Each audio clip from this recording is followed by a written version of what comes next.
Hi everybody, this is Boogess Reviews, and today I'm going to be doing a review on the McFarlane Toys DC Multiverse Gold Label Target exclusive The Flash figure. So before we take a look at Flash, let's take a look at all of the accessories that he comes with. So first up, Flash comes with the legs of the Cyborg Build-A-Figure, and he is just about finished now.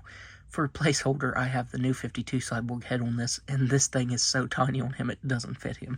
But I wanted to put a head on it, that way it wouldn't be bare till the next figure comes out. Up next, he comes with your standard DC Multiverse base, and he stands pretty well on his own. The only time that you'll actually need this is if you're trying to get him in a running pose. Up next, he comes with his data file, a cool shot from the comic right there. And if you want to read that, go ahead and pause that now. And finally, he comes with an unmasked head sculpt and a mask to go around his neck right there like it's pulled down. That looks very nice. This might just be one of the best human head sculpts that McFarlane Toys has done on a DC Multiverse figure. I really love the way that looks. I like how he has that smirk there, his hair has some nice paint variation to it. That's just a very nice looking head sculpt. McFarlane Toys did an awesome job on this. So now let's go ahead and take a closer look at his masked head sculpt. His masked head sculpt looks just as good as the unmasked head sculpt. McFarlane Toys did a very awesome job on this.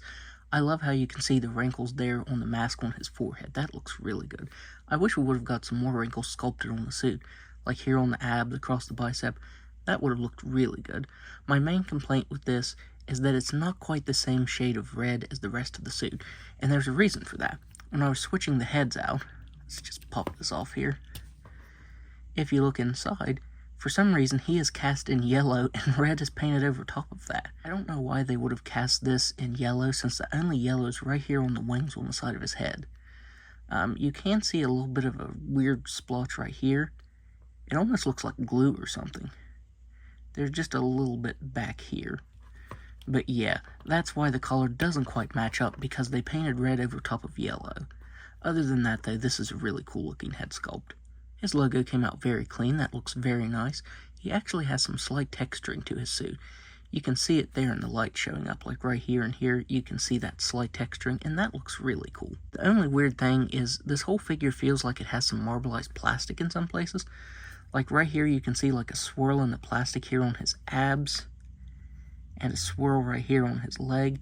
It's very odd, because here you get this, the color that matches more with his head up here, and the rest of the figure that almost feels like it's marbleized. You can see a little bit of a swirl right here on his shoulder there.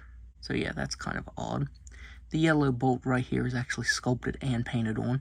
I wish around here on his forearms these would have been sculpted and painted on, but they're just painted on.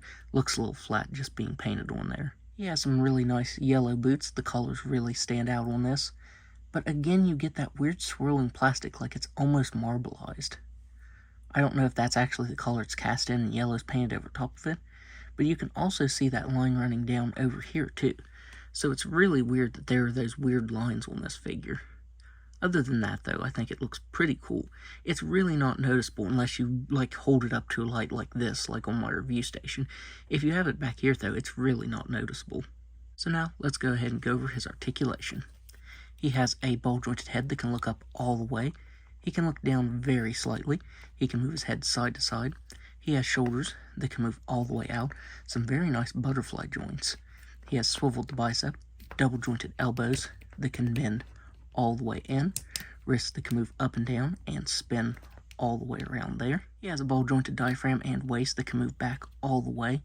He can crunch forward just a little bit. He can move side to side up here and side to side down here at the waist. He has hips that can do a complete split. He can kick forward that far. He can kick back all the way. He has a very nice thigh swivel. Double jointed knees that can bend back all the way. Ankles that can move down all the way, but they're very crunchy. They can move up all the way, spin all the way around, and he has toe articulation that can move up all the way. So now, let's do some size comparisons. Before we get into size comparisons, I did forget to mention that for some reason on his left hand, he has an open left hand, like a trigger hand for holding a gun. I don't know why he would have that, but if you actually do want to put a gun in his hand, you can do that. So first up, here he is next to Reverse Flash. Here he is next to New 52 Flash. Here he is next to Flashpoint Batman. Here he is next to Emperor Aquaman. And finally, here he is next to Project Superman. So overall, I would highly recommend picking this up because McFarlane Toys did an awesome job on this. I don't have any good classic Flash figures in my collection, so I'm happy to have one finally. The only complaints I have are those weird swirls in the plastic over the figure. Like, it's really noticeable there on the abs and on the yellow boots. I don't know if that's intentional or not, but that does bug me a little bit. But overall, I still think this is an amazing figure. So that's my review. If you liked this review, be sure to hit the like button and subscribe to my channel. Thanks for watching.